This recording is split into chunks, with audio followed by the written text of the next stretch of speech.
Hello guys, happy nice day. Ayan, gibisa ako ng isda na maliliit, yung kamatis, bawang at sibuyas. Isasahog ko dyan sa munggo. Inahin ako muna yung gulay guys. Ayan, lagyan natin yung gulay na lettuce.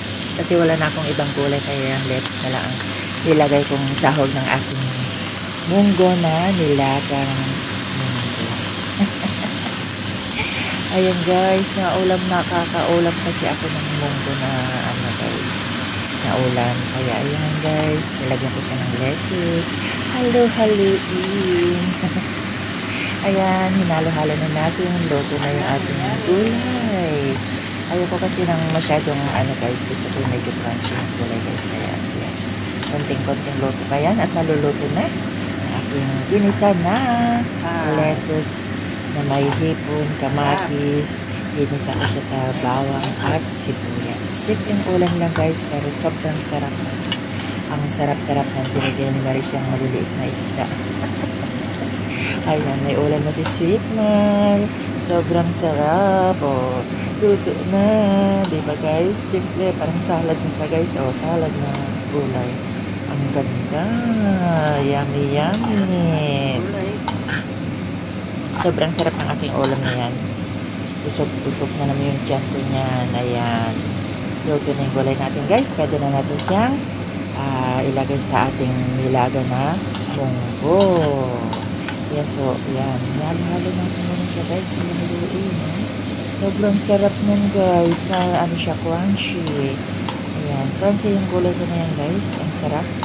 Naubos ko. Mag-isa lang akong kumain yan guys. Kasi ayaw nilolo ng ganyan mga gulay na nilalagay sa munggo.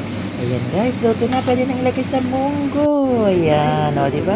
Luto na. Ayan yung nilaga kong munggo guys. Sobrang sarap. O, saan ka pa?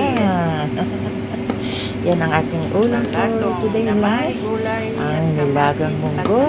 Sobrang yummy at masustansyang ulam. Ayan.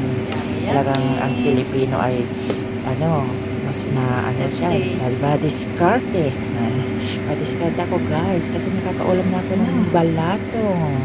Matagal na ako hindi nakaulam guys. Sa Pilipinas lang ako nakakaulam ng ganyan, pero bumili talaga ako ng munggo para ulamin. Ayan o, diba? Luto na siya. Pwede na tayong kumain. Diba guys? Sana all. Ayan. Kain na guys. Malapit na siya maluto, tikim-tikim sitmal kung masarap. Sobrang sarap niyan. Ako lang nakaubusan guys. Pero hindi naman sa isang araw inubos ko lahat yan guys. 2 days siguro kung kinain yan. 2 days or 3 days guys. Ayan. Hindi naman pwedeng nilagay ko naman siya sa rep. Ayan. Sobrang sarap. Ako lang ang kumain yan. Wow. Yummy. O, saan ka pa? Simpleng ulam pero napakasarap. Ang aking ulam po today. Salamat kaya tayo sa panonood ng aking video. Salamat po sa panonood. And have a nice day. God bless po. Yan guys. Salamat.